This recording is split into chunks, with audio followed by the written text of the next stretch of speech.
এখন মুজিবের ভবনে কি হলো? কারণ আমি ওখানে ছিলাম, আমি ছিলাম না, আমি অন্য জায়গায় ছিলাম না। এসব সব আমার পরবর্তী পর্যায়ে এসব কালেক্টেড কাহিনী। সেটা হলো ওই বজলুল হুদার স্টেটমেন্ট সে দিয়েছে আমার এই বইতে, সেটা আছে স্টেটমেন্টটা। সেই স্টেটমেন্ট মধ্যে সে বলেছে যে সে সৈন্য সামন্ত নিয়ে তখনও ভোর হবে। আ সে ১ম এই বাড়ির কাছে আসে নাই। দূরে রেখে সে ওদেরকে থাকতে বললে, বিকজ হিজ ফার্স্ট ডিউটি ওয়াজ সামনে যে গার্ড রেজিমেন্ট আছে মুজিবের, সেই গার্ড রেজিমেন্ট লোকজন কিন্তু তারই প্রাক্তন ইউনিটের। ফার্স্ট বেঙ্গল আর্টিলারি থেকে আসছে, কুমিল্লার থেকে। তখনকার দিনে নিয়ম ছিল মিলিটারির একেক ইউনিট একেক মাসে এই গার্ড ডিউটি করবে। সেটা মুজিবের বাসা, বঙ্গভবন আর বিভিন্ন ইম্পর্টেন্ট জায়গাগুলোতে থাকে। তখন ওই মুজিবের বাসার দায়িত্ব ছিল ফার্স্ট ফিল্ড আর্টিলারির রেসপন্সিবিলিটি। এই আর্টিলারির কমান্ডার ডালিম ছিল এককালে। আগে পাশা ছিল, তারপর ডালিম। আর ওই ইউনিটের অ্যাডজুটেন্ট ছিল বজলুল হুদা। এরা সবাই কিন্তু খুব পপুলার অফিসার। সবাই তাদের মানে ইউনিটের সবাই তাদেরকে চেনে। তো ওদেরকে দূরে থামাইয়া তখন হুদা ওই গার্ড রেজিমেন্টের কাছে ওখানে গেল। তখন তারা রেডি হচ্ছিল রিভেলি করতে। রিভেলি মানে সকালে ফ্ল্যাগ হোয়েস্টিং অনুষ্ঠান হয়, ওতে বিগল বাজায় ওটা কয় ফ্ল্যাগ, ওই রেডি হইতেছিল প্লাটুন খানেক লোকজন। তো হুদা আস্তে আস্তে ওখানে গিয়ে ওদেরকে, এগুলো আমি সব বলতেছি হুদার কাহিনীর থেকে, যে স্টেটমেন্ট সে দিয়েছে আমার বইতে আছে। সে বলেছে সে ওখানে যায়, ও হুদা সুবেদার সাথে কথা বললো, ওরা সবাই হুদাকে চেনে, চিনেই তাকে বললো। তখন হুদা বললো যে আর্মি হ্যাজ টেকেন ওভার, এখন আমরা এখানে আসছি, Mujib is no more in power, মুজিবকে অ্যারেস্ট করতে আসছি, এবং আপনারা আমাদের সাথে আছেন কিনা। এক বাক্যে সবাই বললো স্যার আমরা আছি আপনাদের সাথে। তো হুদাকে বললো যে ঠিক আছে আপনার রেডি থাকুন, কিন্তু কেউ যেন মানে এখনো ৩২ নম্বর ঘরের ভিতরে কেউ যেন না ঢুকতে পারে, এটা আমরা দেখে লাগবে। কিন্তু এই হুদা বলছে আমি একটু আমার সৈন্য সামন্ত নিয়ে আসি এবং এলএমজি বিভিন্ন জায়গাতে আমি বসাবো, সেগুলো ঠিক করে আসি। মিনওয়াইল ওই লান্সারের লোকজন আয়সা তারা ভিতরে, ঘরের ভিতরে ঢোকার জন্য মানে মানে ইয়ে করতেছে। আর একটু বছরে দোতলা থেকে নিচে এসে কমোশন টমোশন শুনে উপরের থেকে শেখ কামাল, শেখ মুজিবের বড় ছেলে, তখন ক্যাপ্টেন কামাল, কিন্তু সে তার স্টেন গান না কেড়ে উপর থেকে গোলা ছুটতে নিচে দোতলা থেকে নিচে আসছে। আর আরো বলা হয়েছে উপরে দোতলা থেকে সুলতানা শেখ কামালের ওয়াইফ, সেও একটা মানে অটোমেটিক রাইফেল দিয়ে দোতলা থেকে নিচে যে জমাত হয়েছে, তারা বুঝতে পারছে তারা কেউ অ্যাটাক করতে আসছে, মানে ৩২ নম্বরে মুজিবের বাসী, ওখান থেকে গোলাগুলি করছে। এসব গোলাগুলি হওয়াতে একজন সিপাহী মারা গেছে, আরো মনে হয় ২-১টা ওয়ান্ডেড হয়েছে, কারণ তখন অন্ধকার ছিল, অন্ধকারের মধ্যে গোলাগুলিতে পড়ছে, মারা গেছে। এই এখন চোখের সামনে তাদের একজন সিপাহী মারা গেছে, এটা দেখে অন্যান্য সিপাহীরা খেপে গেছে। গুলি আগে স্যার শুরু হলো কাদের পক্ষ থেকে? মানে বজলুল হুদার কথা মতো শেখ কামাল এবং তার ওয়াইফ সুলতানা, এই দুজনের থেকে গোলাগুলি। শেখ কামাল সিঁড়ি বেয়ে নিচে আসতেছিল, গোলাগুলি চিল্লাইতে মিলিটারি পুলিশ ভাই ভাই আমাদের অ্যাটাক হয়েছে, আপনারা আমার সাথে আসেন, সে গোলাগুলি করতে করতে নিচে নামে আসছে।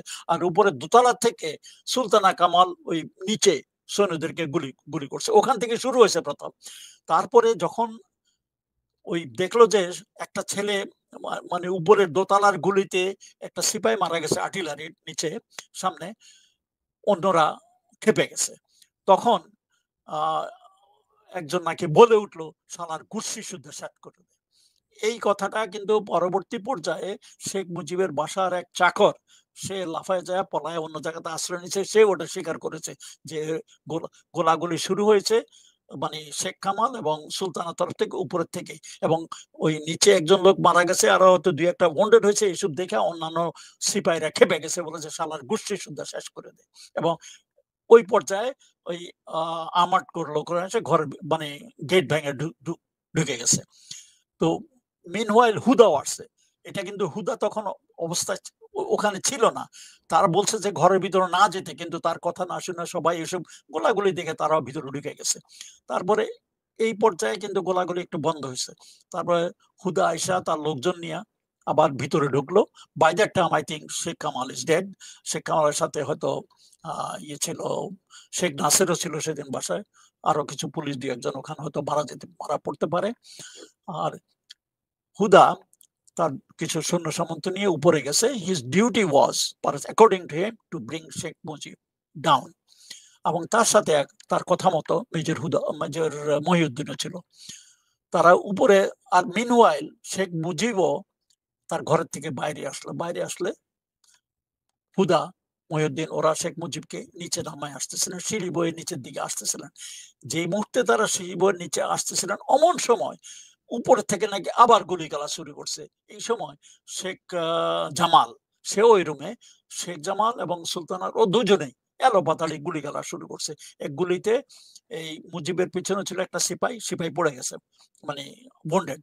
আর গুলিগালা আওয়াজ শুনে মহিউদ্দিন এবং হুদা ওরা দুজনেই ডাক, শেখ মুজিব তখনও দাঁড়ানো ছিল, এবং তারা ডাক করে বেঁচে গেছে গোলাগুলি শুরু করতে। আর এই গোলাগুলির আওয়াজে গেটে দিয়ে বাই দ্যাট টাইম অন্যান্য লান্সারের লোকজন যারা আসছে তারাও মানে ঢুকে এসে একেবারে মানে পাগলের মতো হয়ে গেছে। তারা পাল্টা গুলি দিয়ে, এবং মুজিব উনি নিজে অনেক বড় লোক, লম্বা চড়া, আর গুলি ওই মুজিবের গায়ে লাগছে সবগুলো, নিচের থেকে গুলি করছে। and he fell down and streaming blood. এই হলো মানে হুদার এই যে আমরা বক্তব্য। আমরা ওই যে মুহিত সম্ভবত এই যে মামলার আসামি, সেই ব্যক্তির বক্তব্য শুনি যে রাসেল এসেছে, আমাকে বাঁচাও সিনেমার মতো করে দৌড়ে এসেছে। তারপরে উনার কোলে জড়িয়ে ধরেছে। উনি বলেছেন, "না ওকে মেরো না।"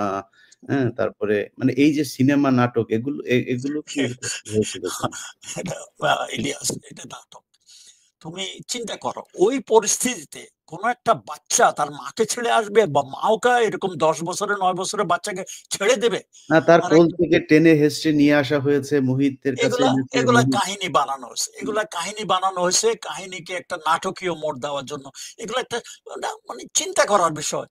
আর কিন্তু ঠিক 9-10 আছে, মানে বছরের তারা একটা তারা এক ছেলে জায়গাতেই কি থাকে তার স্যার। বাট মাও আ কি ছেড়ে দেবে? সে না স্যার, বাচ্চাকে বাট স্যার অত ছোট বাচ্চাদেরকে মারতে হলো কেন? মানে ওদেরকে কেন না, মারলো? এটা কেন সেটা আমি পরে আসতেছি। হুম, কাহিনীতে বলা হয়েছে তাকে মারছে ওখান থেকে নিয়ে পয়েন্ট ব্ল্যাঙ্কে নাকি মারা হয়েছে। এগুলা কাহিনী বানানো হয়েছে। অত আমি জানি না, আমি ওখানে ছিলাম না। যাতে হুম। আমার মনে হলো যে এগুলো কাহিনী বানানো হয়েছে। তারপরে সবাই কিন্তু ওই একটা দোতলার একটা রুমের মধ্যে বন্ধ ছিল।